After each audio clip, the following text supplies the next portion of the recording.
Bonne année! Je vous souhaite une très belle année 2024 à toutes et à tous.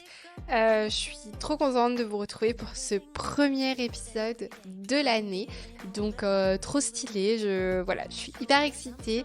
Personnellement, j'adore les nouvelles années. Je sais que pour beaucoup de personnes, soit c'est un non-événement, soit c'est quelque chose qui les saoule, qui les stresse, qui les angoisse. Enfin voilà, je sais que mon copain, lui, il aime pas trop la nouvelle année, par exemple.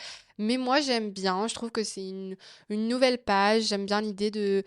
Bon, je sais qu'il y a ce truc de bonne résolution, etc. Moi, je le vois pas plus comme ça, mais plutôt en mode se fixer des petits objectifs à atteindre dans l'année. Euh, Tout sans se mettre bien sûr une pression monstre en mode si tu les atteins pas, t'es nul, etc. Mais juste j'aime bien me poser, me faire une petite liste de ce que je veux accomplir dans l'année, faire un petit point sur les objectifs que je m'étais fixés il y a un an, voir ce que j'ai fait, ce que j'ai pas fait, ce qui a changé, parce que des fois je me fixe des trucs et au final je change d'avis sur le sujet dans l'année, donc c'est aussi intéressant. Dans cet épisode, ce qu'on va faire, enfin ce que je vais faire, et vous, vous allez m'écouter si vous en avez envie, c'est que je vais vous faire un petit point sur les objectifs que je m'étais fixés il y a un an, voir ce qui a été accompli, ce qui ne l'a pas été, ce que j'ai complètement changé d'avis. Enfin, oula, ma phrase n'est pas française. Oula, le début d'année est compliqué. Les choses sur lesquelles j'ai changé d'avis entre-temps. Voilà, on va faire un petit point là-dessus. Et je vais vous dire ce que je souhaite pour 2024. Et je vais aussi faire un petit point entre les deux, je pense, sur des messages que vous m'avez envoyés parce que je vous ai proposé de me poser des questions si vous en aviez par rapport à mon travail ou quoi. Enfin, voilà. En vous expliquant que ce serait un épisode de fin d'année slash début d'année. Donc celui de fin d'année est sorti la semaine dernière. Donc si vous ne l'avez pas écouté, c'est dans cet épisode-là que je fais vraiment une rétrospective mois par mois sur mon année 2023, sur ce qui s'est passé, etc. Là, ça va être plus juste sur des objectifs et une projection 2024. Voilà, j'espère que c'est clair. En tout cas, bienvenue dans cet épisode, dans ce premier épisode de l'année 2024. J'espère que vous, ça va, que vous êtes remis de votre nouvel an, que vous êtes prêts pour une nouvelle année. Et sans plus attendre, lançons-nous dans cet épisode. Alors, donc, mes objectifs de l'année 2023. Donc là, je les ai sous les yeux. Déjà, il faut noter que j'avais noté... Oula, ça fait beaucoup de noter. Il faut noter que j'avais écrit que mon objectif principal en 2023, vraiment mon challenge, c'était de savoir si j'allais pouvoir vivre de mes activités, à savoir Over the Rainbow plus Oduna, mon agence de communication, ou si c'était pas possible et que il fallait que je prenne un CDI. Voilà, en gros, c'était ça un peu le gros challenge. Et ça, c'est quelque chose qui finalement, malgré un démarrage très compliqué, a été rendu possible. Dans le sens où c'est un peu du bricolage parce que voilà, il y a de l'argent qui rentre en fonction de mes clients, etc., de l'agence de com, et de l'argent qui rentre avec Over the Rainbow, donc via Tipeee, via des collaborations rémunérées qui sont pas régulières, donc c'est pas quelque chose sur lequel je peux compter. Idem pour les interventions qui sont souvent rémunérées, mais pas toutes. Donc voilà. Et là, par contre, en 2024, je vais pouvoir normalement me verser, enfin, normalement, j'ai pas le choix en fait, sinon je ne vis pas, mais me verser un SMIC avec mon agence de communication. Et il y aura un complément de revenu avec ce que je vais gagner par rapport à Over the Rainbow. Donc voilà, ça va être, il y aura un revenu fixe déjà. Et peut-être que je pourrais augmenter le SMIC que je me verse l'année prochaine. Mais ça, du coup, bah, on verra. Rendez-vous dans un an pour savoir si on s'en est sorti et tout ça. Mais bref, j'anticipe pas trop parce que ça, c'est mes objectifs 2024. Je me reconcentre. Donc, dans mes objectifs que j'avais écrits en 2023, j'avais donc celui-ci de gagner de l'argent en gros. Et ça, oui, j'y arrive. Et d'ailleurs, je vais moins gagner d'argent en 2024 qu'en 2023, du moins en termes d'argent qui va rentrer sur mon compte, parce que bah, du coup, l'argent va rentrer sur le compte de la société et moi, je vais me verser juste un SMIC. Mais ça va être un autre challenge et c'est une autre façon de préparer l'avenir aussi avec un truc plus stable, même si je gagnerais plus si je restais en freelance. Voilà. Peut-être que je pourrais vous faire un épisode sur le sujet si ça vous intéresse de pourquoi choisir d'avoir une société plutôt que d'être en freelance, etc. Mais là, ce n'est pas le sujet, donc j'arrête de divaguer. Donc j'avais noté comme objectif refaire une course de 10 km en moins d'une heure. Donc ça, je l'ai fait, même si je me mets moins de pression sur ma vitesse en course, puisque là, j'ai plus pour objectif de faire des plus longues distances, donc de courir moins vite, mais plus longtemps. Mais en tout cas, ça, objectif fait. J'avais noté faire un semi-marathon. Je ne l'ai pas fait. Semi-marathon, la distance, c'est 21 km. Moi, la distance maximum que j'ai fait, c'est 18 km. Mais du coup, je vais faire ça normalement en avril. Enfin, c'est pas normalement, je me suis inscrite, donc j'ai pas le choix. J'avais également noté aller au sport minimum 3 fois par semaine. Je le fais et c'est même plus. On est entre 3 et 6 fois par semaine, donc c'est quasiment tous les jours en fait.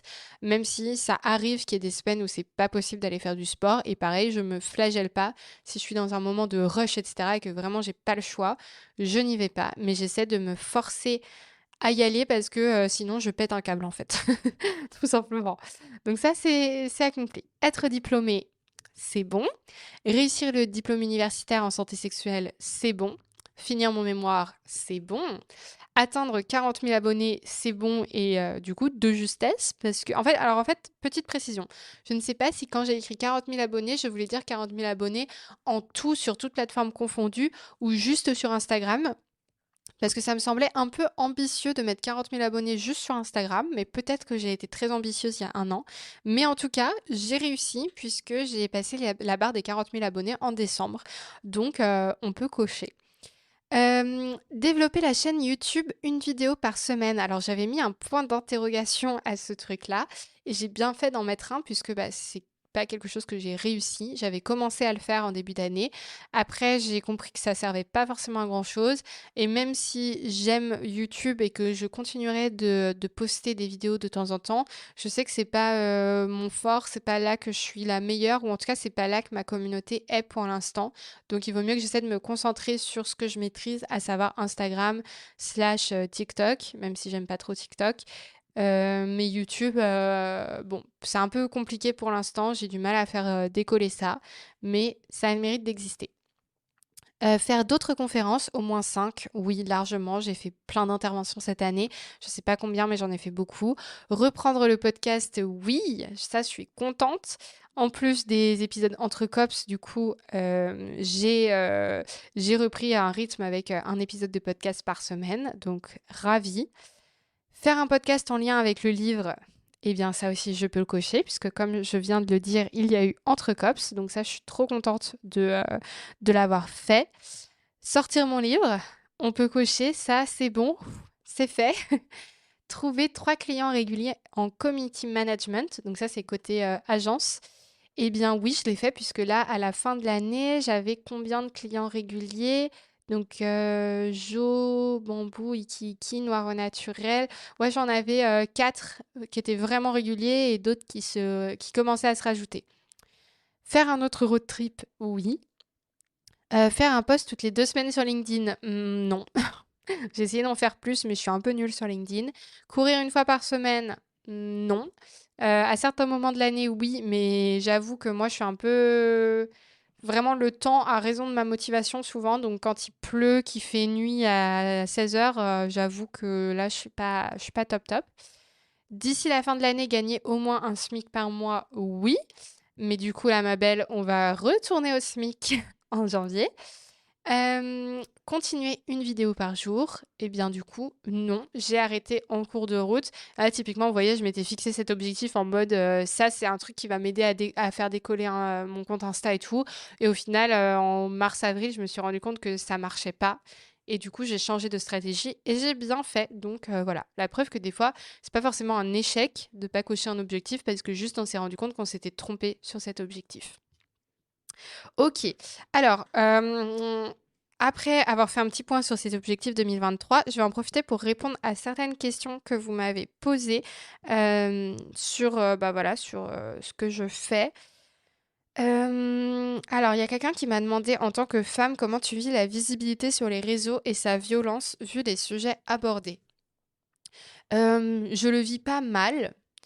Je le vis pas toujours, hyper bien non plus, mais c'est un choix que j'ai fait et donc j'assume, mon choix complètement, même si attention, c'est pas du tout une excuse pour me faire harceler ou quoi que ce soit, mais juste, je sais que c'est moi qui fais le choix de publier du contenu et cetera, d'agacer les masculins qui sont pas contents. Je le sais, je suis au courant à chaque fois que je clique sur publier que je risque de me prendre, des commentaires négatifs et cetera.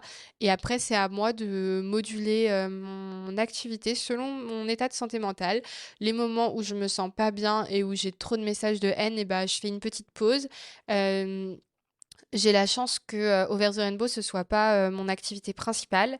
Vu que j'ai l'agence à côté, de toute façon, bah, je suis pas tout le temps à faire que ça toute la journée parce que je travaille pour mes clients et en plus, j'ai pas de pression par rapport à mes revenus parce que, bah, la pression pour les revenus, elle vient des clients, de l'agence, de «il faut trouver des clients» et cetera et Over the Rainbow, c comme je l'ai déjà dit, c'est du bonus, donc je le vis, différemment.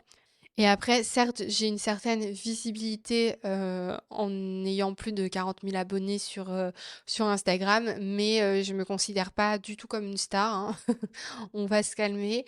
Donc j'ai pas de problème en mode on m'a jamais, arrêtée dans la rue pour, m'insulter ou enfin vraiment c'est jamais arrivé donc je vis très bien, ce qui se passe par rapport aux réseaux sociaux et cetera. De toute façon, moi, je suis dans un objectif de faire grandir ma communauté aussi. Donc, je sais que malheureusement, plus elle grandit, plus il y a une exposition aux messages violents, et cetera. Tant que je supporte ça, je continue. Si un jour j'en ai marre, bah juste j'arrête et je vais pas me faire souffrir pour rien. Donc voilà, pour répondre à ta question. Et d'ailleurs, une autre question qui allait un petit peu dans le même, sujet, c'était le nombre de messages violents ou dick pics reçus. Niveau dick pic, franchement, j'en ai déjà reçu, mais ça m'a pas marqué, enfin, c'est pas quelque chose qui revient beaucoup. Et les messages violents, ça va aussi. Je ne les compte pas. Mais ça dépend des périodes. Il y a des moments où il y en a beaucoup. Il y en a où je les compte pas vraiment parce que c'est juste désagréable et c'est pas forcément violent. Étonnamment, je trouve que les messages les plus violents, je les ai reçus sur TikTok. De toute façon, je n'aime pas TikTok. Je trouve que les gens sont vraiment méchants dessus, peut-être parce qu'ils sont très jeunes pour beaucoup. Ça n'excuse pas tout, hein, mais je pense qu'il y en a plein, du coup, qui s'énervent un petit peu facilement et qui envoient des choses, vraiment pas correctes. D'ailleurs, j'ai bloqué, l'envoi de messages sur, TikTok, donc comme ça, au moins, je vais être tranquille. Au pire, si je me fais insulter dans les commentaires, c'est pas grave parce que je vais pas trop lire les commentaires sur TikTok.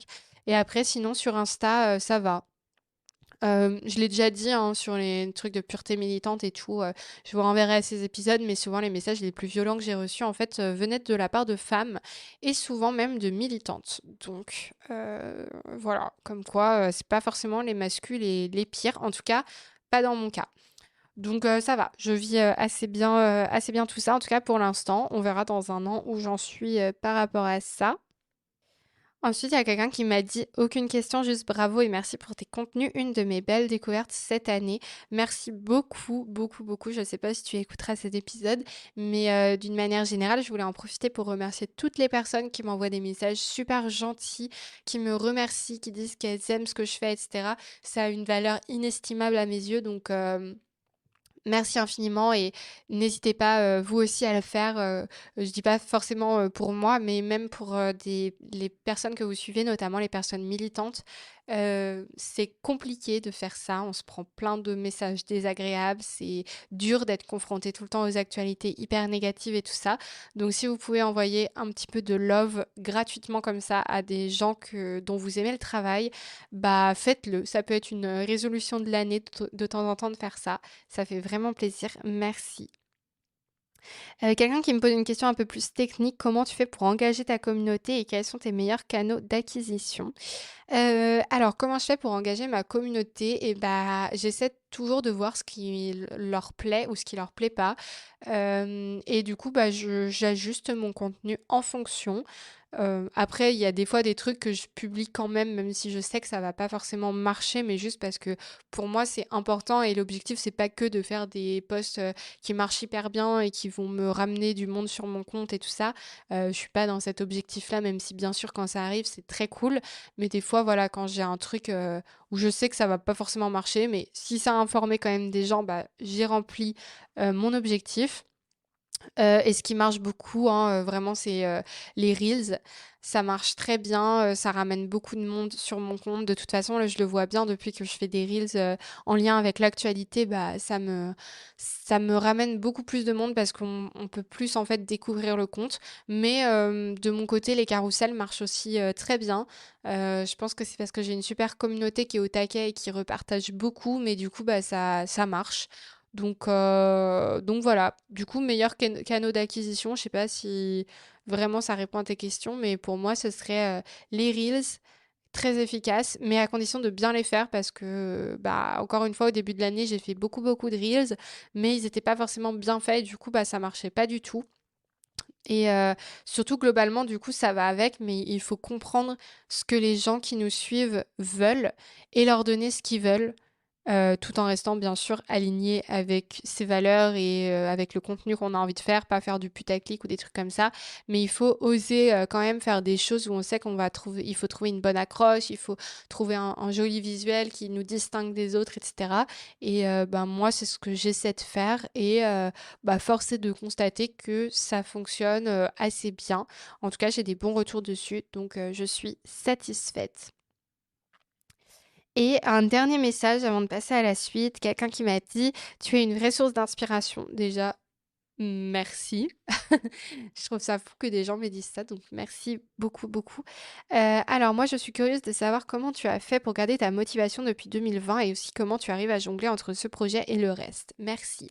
Alors, bah, merci à toi. Ma motivation, heu, depuis 2020, bah, c'est simple, c'est parce que je sais que je fais quelque chose qui a du sens et qui m'anime chaque jour. C'est-à-dire que chaque jour, bon, il y a des jours où j'ai pas, un truc, vraiment qui va m'énerver et me donner envie de faire un post dessus. Mais, très régulièrement, il y a des choses qui vont me toucher, qui vont me mettre en colère, qui vont m'agacer, qui vont me faire dire en fait, ce sujet-là, il faut que j'en parle, il faut que je trouve le bon angle pour l'attaquer, pour le mettre en avant, pour que ça puisse toucher des gens et pour que des gens tombent sur le contenu et soient éduqués à ce propos-là. C'est vraiment ça ma motivation principale tous les jours.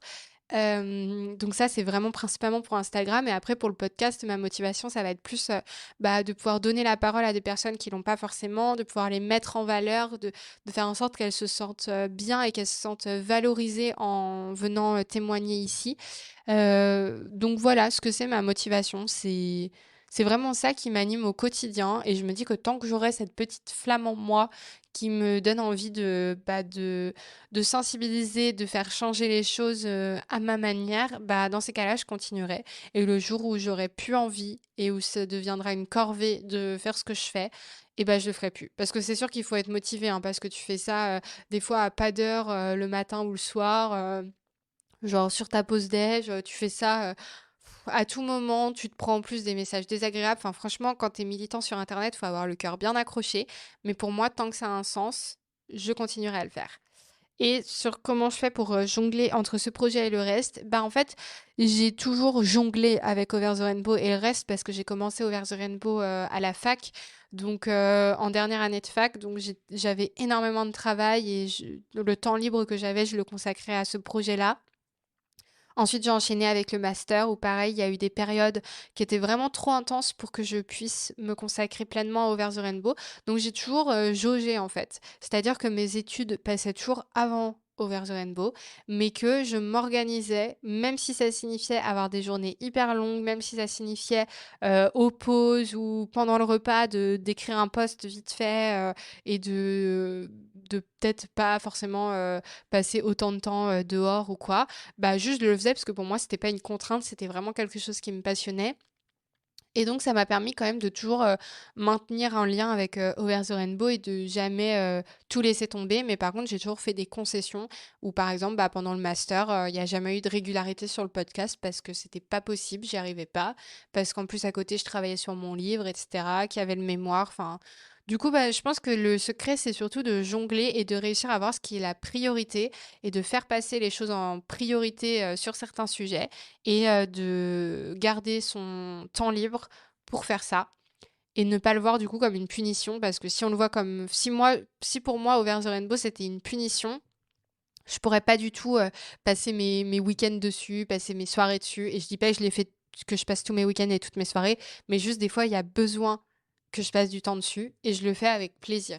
Donc voilà, ça c'est vraiment essentiel. Et puis là, actuellement, j'ai plus l'école, mais j'ai l'agence de communication. Et c'est pareil, ça a été un choix réfléchi de ma part de pas me consacrer à 100% avec Over the Rainbow, d'avoir l'agence. Et mes clients passent avant tout parce que bah, déjà, ils me payent, donc ils attendent quelque chose de moi.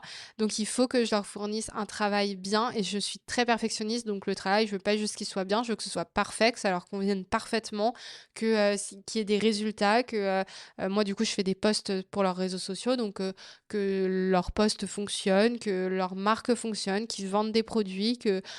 Enfin voilà, surtout que c'est des marques qui me tiennent à cœur, qui ont un impact engagé, qui sont éthiques, qui sont écologiques. Donc c'est vraiment quelque chose qui m'anime et qui me fait énormément plaisir. Donc voilà, l'agence passe avant tout. Et ensuite, c'est à moi d'organiser mes journées et de travailler vite et bien pour avoir aussi du temps pour Over the Rainbow. Voilà pour les petites questions. Si vous en avez d'autres, n'hésitez pas. Des fois, je propose de faire des petites FAQ en mode YouTube des années 2010 sur Instagram. Donc, n'hésitez pas. Ça me fait toujours plaisir de vous répondre. Bref, et enfin, pour terminer cet épisode, on va parler des objectifs de l'année 2024. Donc, je les ai écrits tout à l'heure. Je me suis posée, j'ai réfléchi. Donc, qu'est-ce que j'ai écrit pour 2024? Premier objectif, bon, ils sont pas rangés dans l'ordre d'importance ou de catégorie, je les ai juste écrits comme ils me venaient. Donc, courir un semi-marathon. Donc ça, normalement, je vais le faire en avril. Et ensuite, j'ai mis un deuxième objectif, voir plus. J'aimerais bien essayer d'aller au-delà de cette distance de 21 km, d'essayer de pousser mon corps, de voir jusqu'où je peux aller. J'ai pour objectif à long terme de faire un marathon. Ce sera pas forcément en 2024, je verrai. Je sais qu'il y en a un proche de chez moi en novembre 2024, mais je sais pas si mon corps sera prêt pour le faire en 2024, donc je l'ai pas noté comme objectif. Mais par contre, si je le fais pas en 2024, dans tous les cas, je le ferai en 2025. C'est vraiment quelque chose que j'ai envie de faire dans ma vie. Donc voilà, en gros, courir. Du coup, ça va un peu avec mes troisième objectif, continuer mon rythme sportif. Donc là, je suis à entre 3 et 5-6 séances par semaine et c'est vraiment quelque chose qui me fait du bien. C'est pas du tout une contrainte pour moi, le sport, c'est un moment de plaisir où voilà, je me vide la tête. Quand je fais du vélo elliptique, je peux regarder une série, je peux regarder un truc débile, genre la Starac. Je peux regarder des vidéos YouTube, enfin, je peux vraiment prendre du temps pour moi que je ne prends pas autrement parce que sinon, pour moi, dès que j'ai du temps libre, je dois faire des trucs constructifs. D'ailleurs, c'est pas bien, ne faites pas comme moi. Et du coup, bah voilà, avoir ce temps-là de pause au final en faisant du sport, c'est hyper important pour moi, donc vraiment à continuer. Et bien sûr, c'est important pour mon corps aussi, surtout avec le SOPK, voilà. Quatrième objectif, m'améliorer en course. Donc, ça ne veut pas forcément dire aller plus vite, mais réussir à courir plus longtemps et à être en forme. Là, plus sur Over the Rainbow, objectif atteindre 60 000 abonnés. Donc voilà, je finis l'année avec un peu plus de 40 000 abonnés. Donc je pense que c'est réalisable. En tout cas, j'espère. Et ce serait trop bien. Voilà, là, je place pas toute la valeur de mon travail dans le nombre de personnes qui me suivent. Je suis très contente quand ça augmente, mais c'est pas genre j'ai pas pour objectif d'avoir 1 million d'abonnés dans un an et d'être hyper connue et d'être la référence sur le féminisme sur les réseaux. J'ai pas ça comme objectif, mais par contre, j'avoue que j'ai pour objectif de faire grandir ma communauté, de toucher toujours plus de personnes. Donc voilà, on fixe ça à au moins 60 000. Voilà, faut dépasser les 60 000 en 2024, je l'espère. Pour le podcast, j'aimerais bien réussir à atteindre le cap des 5000 écoutes par mois. Là, j'y suis pas. Je crois que là, sur les derniers mois de 2023, j'étais à peu près 2000, voire 3000, je sais plus. On va dire 2000 écoutes par mois. C'est bien, mais en fait, j'aimerais bien pouvoir sponsoriser mon podcast et pouvoir aussi avoir aussi une source de revenus, donc encore une fois avec des marques engagées. Évidemment, je ne vais pas vous faire n'importe quoi, vous le savez, mais j'ai jamais pu gagner de l'argent avec mon podcast et même si c'est pas grand-chose, j'aimerais bien pour rentabiliser le temps, énorme que ça me prend. Voilà, un petit objectif de 5000 écoutes par mois, sur la fin de l'année, si je pouvais atteindre ça, ce serait incroyable. Continuer les contenus engagés, évidemment. Je sais même pas pourquoi j'ai écrit ça comme objectif, c'est logique, mais bon, bref. Continuer le rythme de podcast et augmenter mes écoutes. Là, oui, bon, bah, ça se répète, mais j'aime bien ce rythme d'un épisode par semaine, je trouve ça pas mal et de toute façon, si je veux augmenter mes écoutes, bah, logiquement, il faut qu'il y ait des épisodes parce que sinon ça n'augmente pas. Voilà. Collaborer avec plus de marques engagées. Donc là, je compte sur ma super agente Jade, qui est géniale et qui trouve toujours des marques vraiment top. Donc merci à elle. Et en fait, c'est pour vous aussi. Voilà, l'objectif, c'est de vous faire découvrir des marques qui sont vraiment géniales, que ce soit pour vous, pour votre corps, pour l'environnement. Enfin, voilà, tout ça, c'est des critères qui comptent énormément pour moi.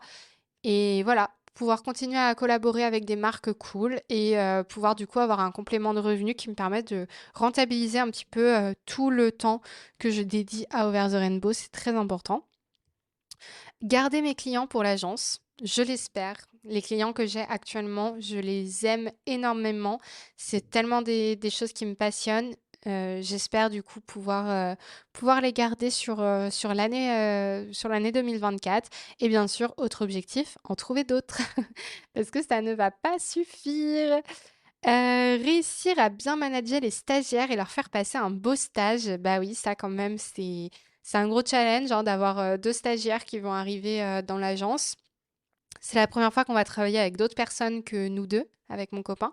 Donc ça rien que ça, c'est un challenge et en plus de ça, bah, c'est des super personnes et j'ai envie qu'elles passent un super stage et que tout se passe bien. Enfin voilà, j'ai pas envie qu'elles viennent en traînant des pieds, au travail et cetera. Je veux vraiment que les 2 personnes, apprécient ce temps qu'elles vont passer avec nous et surtout qu'elles puissent apprendre. Donc voilà, ça va me demander du temps aussi à dédier à ces personnes, notamment à Océane que je vais gérer, mais c'est quelque chose bah, qui m'intéresse beaucoup et qui me donne vraiment envie, donc j'ai hâte de savoir comment ça va se passer. Réussir ma nouvelle organisation slash rythme de vie.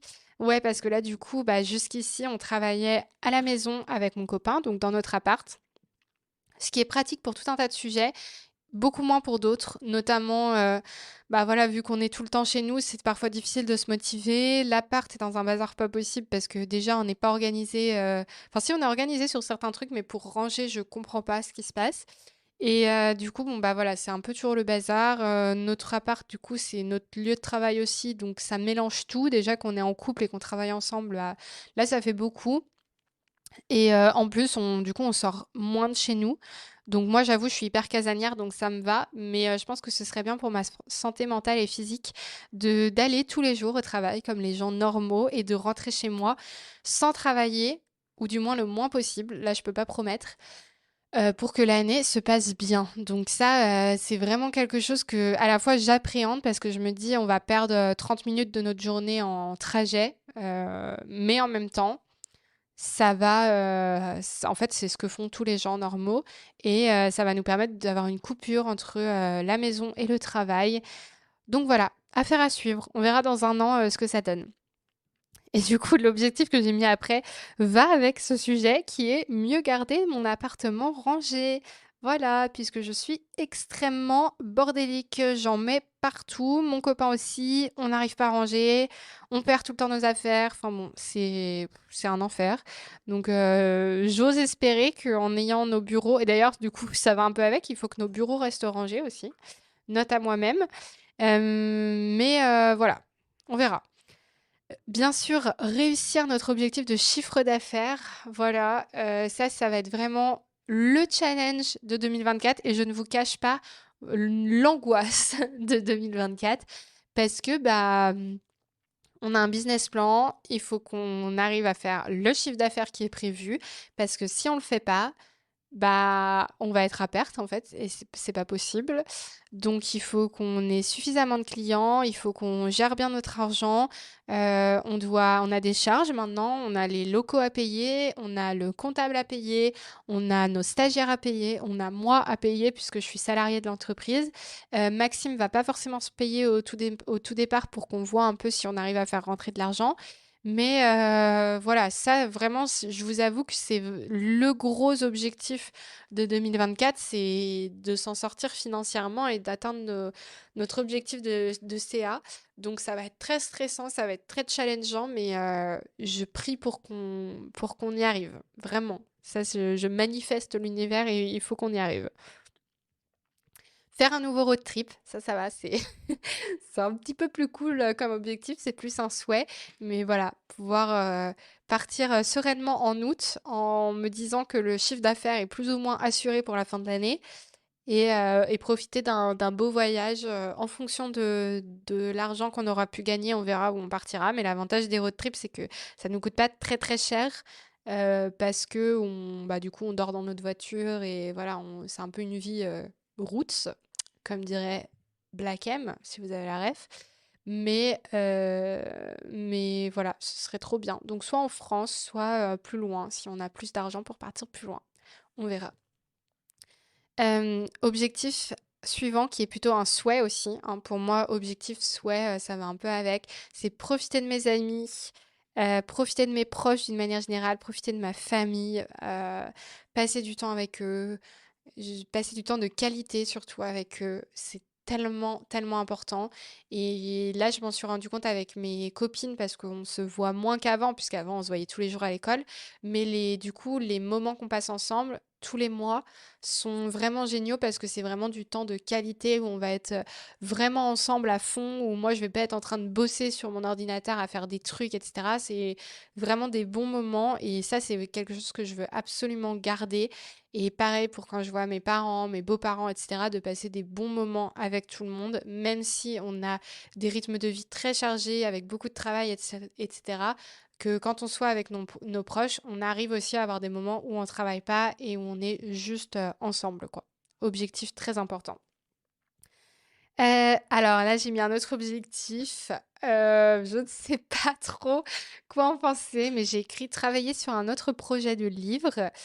Vraiment, des fois, j'ai un peu envie de me flageller parce que franchement, je vois mes objectifs et je vois que des fois, ils se contredisent parce que quand je vois l'amont de choses à faire l'année prochaine et que je rajoute ça en plus, je pense que je suis vraiment pas très maline. Mais bon, on verra. J'aimerais beaucoup quand même travailler sur un autre projet de livre. J'adore écrire, j'adore le processus d'écriture. Là, le livre que j'ai écrit, c'était particulier parce que c'était pour les ados. Voilà, c'était un truc très axé corps et tout ça. Là, j'aimerais plus écrire une forme d'essai ou voilà. Je n'en dis pas plus, mais j'aimerais, pourquoi pas, me lancer un petit peu sur ce projet-là, ou du moins commencer à débroussailler le sujet. On verra. Rendez-vous dans un an pour voir si ça a avancé ou si j'ai laissé ça de côté parce que MDR, ma grande, déjà, fais ton chiffre d'affaires de l'agence et on verra après. Voilà. J'ai aussi écrit faire plus d'interventions. Donc pareil, ça va me prendre beaucoup de temps, mais du coup, c'est aussi de l'argent qui rentre quand elles sont rémunérées, bien sûr. Donc elles sont pas toutes rémunérées pareil, mais essayer de favoriser un maximum les interventions qui me rémunèrent correctement pour que le temps soit bien investi, tout simplement. Prendre plus de temps off. Quel bon objectif et quel bon objectif qui ne va absolument pas avec tout le reste. Vraiment, à chaque fois, je me mens à moi-même, ça me fait rire. J'avais mis ça, je dis ça parce que j'avais mis ça comme objectif pour l'année 2022, de prendre du temps pour moi. Et au final, je l'avais même pas mis en 2023 parce que je sais que ça marche pas trop. Donc le temps pour moi, comme je vous le disais, je le considère beaucoup comme, étant les moments où je fais du sport, mais c'est pas un temps off, quoi. C'est un temps où je suis quand même active, où je suis quand même en train de faire des trucs. Donc j'aimerais bien, ça, ce serait vraiment cool d'avoir mes week-ends. Je sais pas si ce sera possible, peut-être pas forcément le samedi, mais au moins que tous les dimanches, je ne travaille pas du tout. Je ne touche pas à mon ordinateur, je ne touche pas bon, à mon téléphone aussi, mais vous comprenez l'idée. Il faut vraiment que je ne travaille pas le dimanche. Ça, ce serait quand même vraiment pas mal. Et peut-être, si possible, de pas travailler le samedi, mais je pense qu'il faut pas trop demander non plus. Déjà, on va se concentrer sur le dimanche et on verra. Et enfin, le dernier objectif, souhait, qui est vraiment le plus important, c'est que mes proches et moi-même, on aille bien, qu'on soit en bonne santé, qu'on soit épanoui, qu'on puisse faire des choses qui nous font kiffer. Et d'ailleurs, je vous le souhaite aussi à vous, évidemment. Voilà, je sais que ça peut paraître un peu banal de dire oui, être en bonne santé, c'est ce qui compte le plus, etc. En plus, c'est pas forcément cool de le dire parce que du coup, il y a des personnes qui ont des problèmes de santé qui nous écoutent. Donc, des fois, il faut faire attention à la formulation des choses. Mais ce que je souhaite vraiment, c'est que on aille bien et qu'on n'ait pas de mauvaises nouvelles cette année, même si je sais qu'on peut pas contrôler ça. Mais voilà, l'année dernière, comme vous le savez, ça a été marqué par déjà mon pépé qui allait pas bien en début d'année, et puis après, il y a eu la meilleure amie de ma maman qui a découvert sa tumeur au cerveau et qui est décédée en 10 mois, quoi. Donc ça, c'était vraiment horrible. En 2022, je crois qu'en 2022, j'avais pas eu de décès dans mon entourage. Et en 2021, on avait un ami qui était décédé d'un cancer aussi. Enfin bon, bref, je sais que ça fait partie de la vie et que sûrement que plus je vais grandir, plus il va y avoir des personnes autour de moi qui vont avoir des problèmes, etc. Mais je sais aussi que, enfin voilà, je sais que c'est un souhait qui sert un peu pas à grand-chose parce qu'on contrôle pas ces choses-là, mais c'est juste, voilà, je me souhaite à moi et à mes proches, à toutes les personnes que j'aime, d'aller bien l'année prochaine et de ne pas subir des mauvaises nouvelles et tout ça. Voilà, même si c'est sûrement un peu naïf, mais en tout cas, c'est ce que j'espère par-dessus tout, parce que c'est bien de faire du chiffre d'affaires, c'est bien d'augmenter les abonnés, c'est bien tout ça, mais au final, ce qui compte le plus, je pense, c'est d'aller bien et d'être entouré des personnes qu'on aime. Ça a une valeur inestimable. Voilà, sur ces belles paroles, je vous souhaite à toutes et à tous une très belle année 2024. Je vous souhaite qu'elle se passe bien, je vous souhaite qu'elle vous permette de réaliser des rêves, je vous souhaite qu'elle vous permette de recevoir et de donner tout plein d'amour. Voilà, tout ce que je vous souhaite, c'est que ça se passe bien pour vous, que vous soyez heureux, heureuse. C'est tellement important que vous soyez épanoui et tout ça, je sais que ça va aussi souvent avec son lot de problèmes. Il y a des trucs qui forcément vont mal se passer dans cette année. Faut pas être naïf en se disant ça va être une super année, tout va bien se passer. Bah non, tous les ans il y a des trucs qui vont pas, tous les ans il y a des trucs qui nous rendent tristes, tous les ans il y a des épreuves de la vie. Mais voilà, c'est comme ça fait partie de ça. Donc je ne sais pas ce que 2024 me réserve. 2023 a été une année vraiment incroyable pour moi, même si elle a été dure parfois. J'ai accompli plein de choses, j'ai fait beaucoup, beaucoup, beaucoup de choses et je suis vraiment contente de cette année. Je suis fière de ce que j'ai pu faire. Et ce que je souhaite, c'est que 2024 me rende aussi fière finalement et que à la fin de l'année, je puisse me dire que j'ai fait des trucs cool. Pas forcément des trucs incroyables, juste des trucs cool qui m'ont fait kiffer, que j'ai passé des bons moments avec mes amis, avec ma famille et surtout que je me sente heureuse. C'est le principal et c'est ce que je vous souhaite aussi. Bref, sur ce, moi qui me disais encore, je vais faire un petit épisode de 15 minutes, je n'ai aucune notion du temps. Je vous souhaite encore une fois à toutes et à tous une très belle année. J'espère que vous serez encore là l'année prochaine pour le prochain bilan, pour le bilan 2024 et pour l'épisode de bonne année 2025. Ah my god, ce sera l'année de mes 25 ans. Bon là j'ai encore du temps. Bref, je vous embrasse. Prenez bien soin de vous surtout, prenez soin des autres et je vous invite Désolée, je fais encore une digression et après j'arrête. Je vous invite vraiment à faire une petite liste vous aussi des choses que vous désirez, enfin vous le faites comme vous voulez, si c'est des bonnes résolutions que vous voulez prendre, si c'est juste des objectifs que vous avez en tête ou si c'est juste des souhaits, des choses que vous voulez accomplir cette année, bah allez-y, franchement ça prend 5-10 minutes et ça vous permet de vous recentrer sur vous et de faire un petit point et reprenez cette liste dans un an et faites un bilan et je pense que ça vous fera apprendre pas mal de choses sur vous-même. On se retrouve la semaine prochaine pour un nouvel épisode entretien. J'ai trop hâte de reprendre le rythme. Je vous souhaite une très belle année encore une fois. À très bientôt et surtout, prenez soin de vous, prenez soin des autres. Bye!